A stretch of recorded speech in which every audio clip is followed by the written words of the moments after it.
Hello and welcome back to my channel. So today I thought that I would do something a little bit interesting. So I was having a look at the videos I've uploaded on YouTube and I noticed that the video with the most views that I've ever gotten is my review on the iconic London Sunset to Sunrise palette. Now that palette retails for $99 and I didn't think it was worth it. If you want to see the full video, I'll link it up here.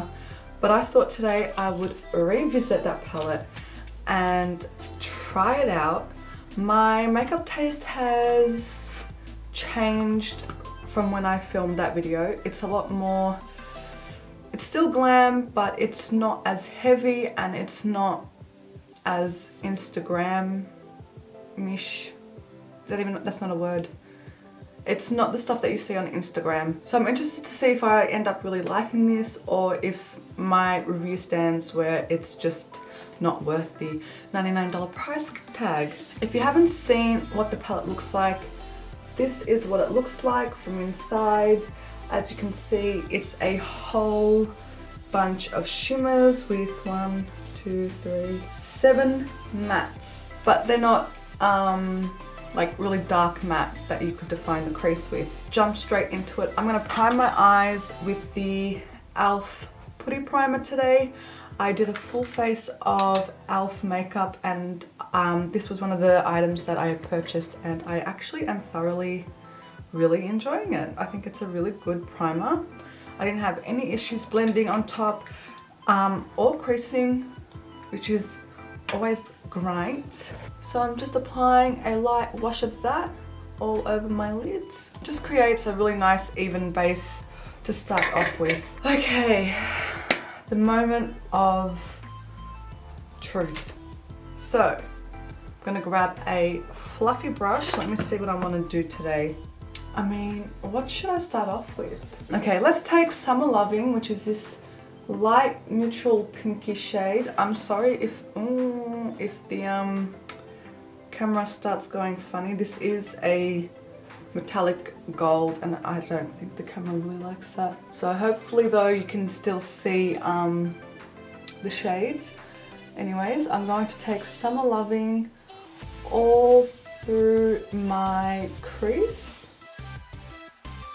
Now I think my review is like 2 or 3 years old and honestly I pretty much reviewed the palette and I haven't touched this palette since. That's how much I didn't like it.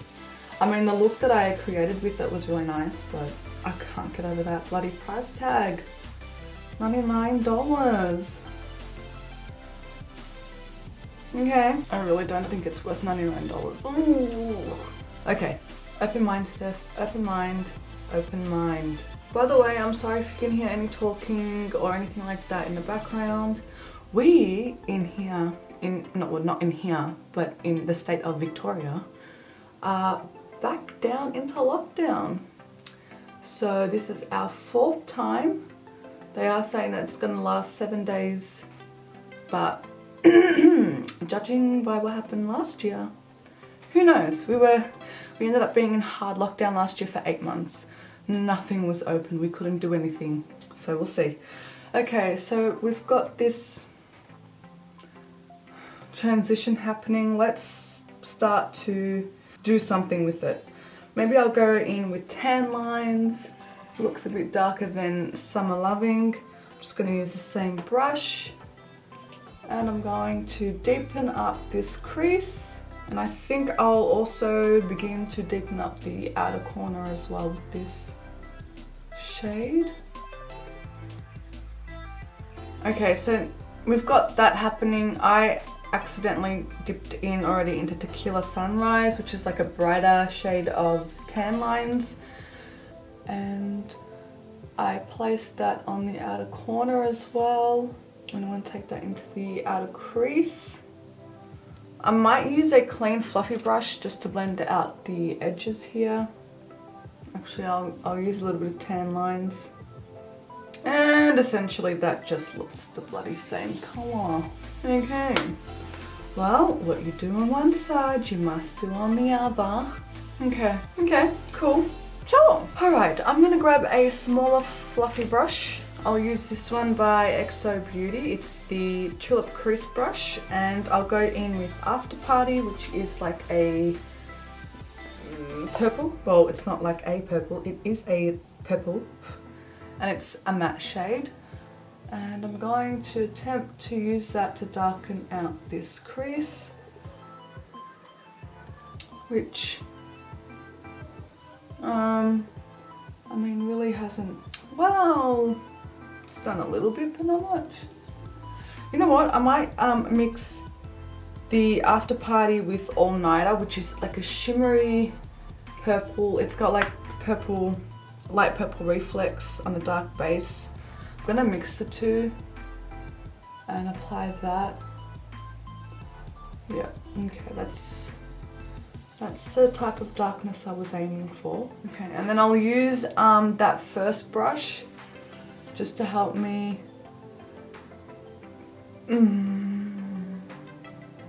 blend that away to absolutely nothing.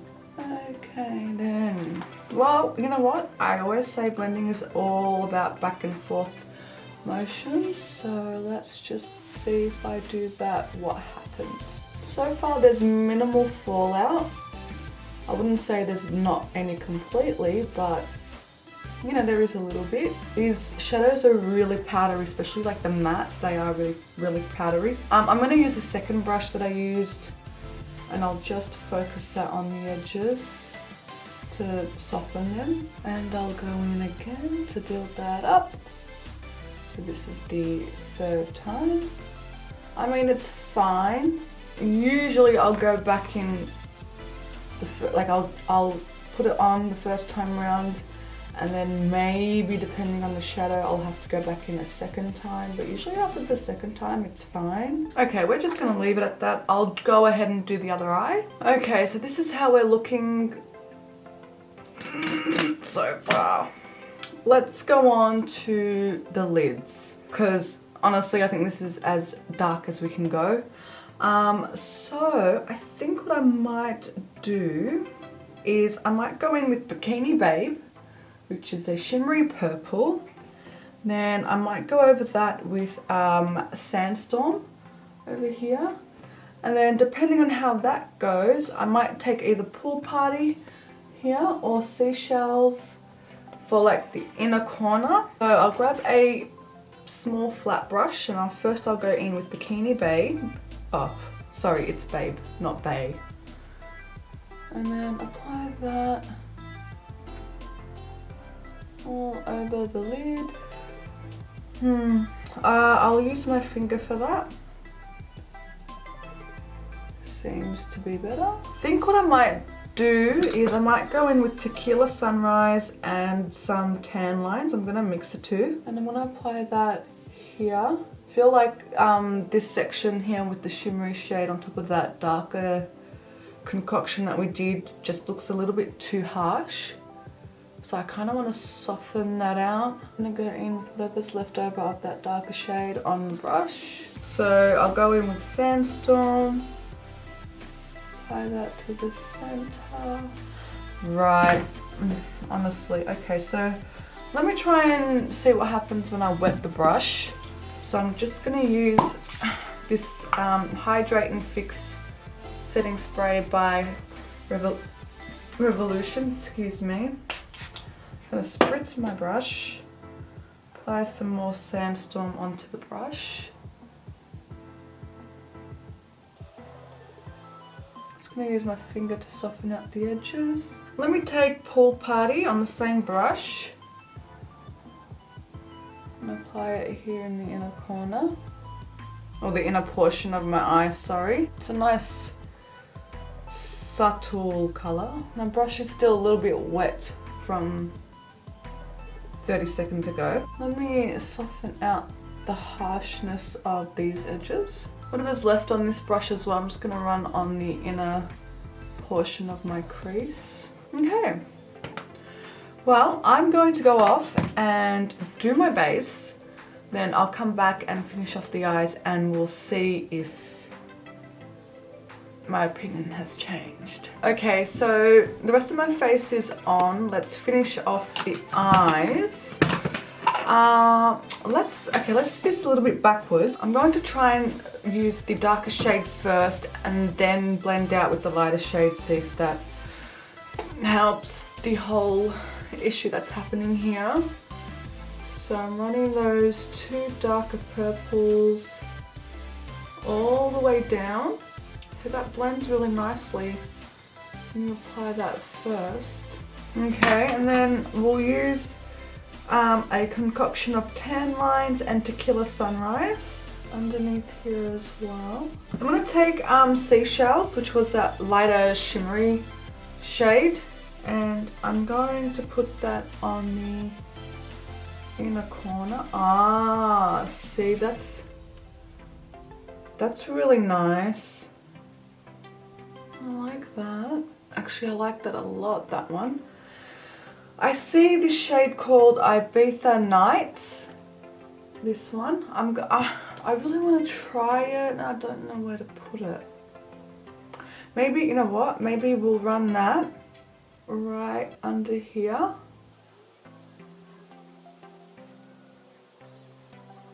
Alright, no problem. That was cool.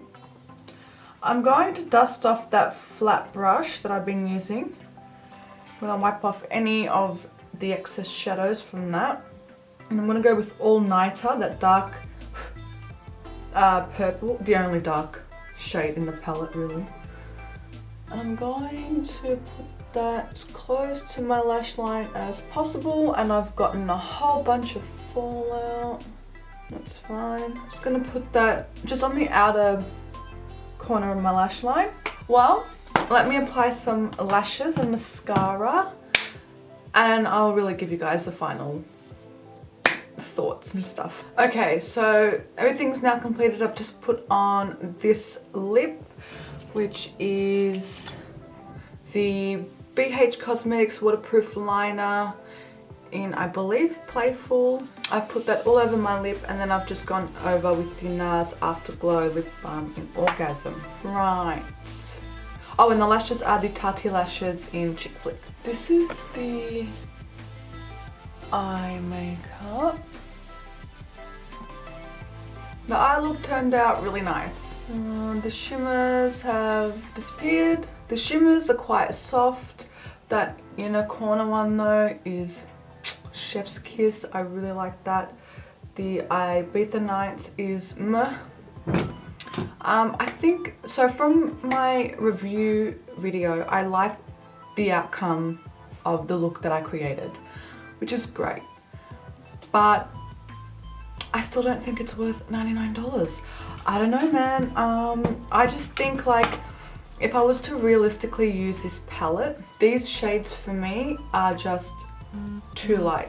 I would love a mix of medium shades and dark shades to really get that smoky outer corner, but that's personal preference. At the same time, in saying that, spending $99 on a palette and then having to use another palette with it, which is probably what I would end up doing, it's not worth it. It's not worth it. And like the shimmer shades, like this is called Beach Bronzed, this is Heat Wave right there, and this is Havana, which I'm pretty sure I used in my original review. This is Moonlit. Like, if I go like this, they're nice. We'll even try Summer Glow, which is that one there. Like, they're nice. The shimmers are nice. I'm not denying that whatsoever, but $99, bro. And to be honest, I think someone who would purchase this wouldn't just be using lighter shades. They would be using, you know, dark shades with the light shades, you know, not necessarily a soft look. That's what I feel. I could be completely wrong. I think if someone was to purchase this and they enjoyed soft looks, they might actually really like this palette. If you're someone who likes a little bit of dimension and all that kind of stuff, and you purchase this look, I think you would most definitely be reaching for another palette to use alongside of this. So the matte shades are quite dusty. They work though, except the darker shades I did have to reapply quite a bit, and it's still not as dark as I would like. Again, it could be because I've just had it sitting in my collection for a couple of years, but I mean, I use palettes that I've had for a while on myself and I find them to be okay, so it shouldn't have mattered that much. And considering it's not a cream or a liquid, I find that powders can last a long while. The only time when I feel like they don't work is when they have that film across it, then they're rubbish. But these don't have that, so really in my eyes it's perfectly fine. I'll stand by saying that it's a nice palette, but I'll also stand by saying that it is not worth the $99 price tag that it has. So my apologies, Iconic, but that is the truth. It's not worth $99, and I don't know why you're charging $99 for this. I don't have a blooming clue. I don't bloody know. It's probably just gonna sit back into my collection, honestly, because I don't know what the hell I would create with it. And I do spend money on makeup, so I don't care about paying the price tag, but I expect it to have really good color layout and stuff like that. Like, I've spent money on Natasha Denona, Pat McGrath, and I love them. But this, no. So there we have it. I hope you guys enjoyed. I hope you guys enjoyed me revisiting this palette. If you haven't seen the review, I will tag it in the video. But until the next time, I'll see you guys later. Thank you so much. Bye.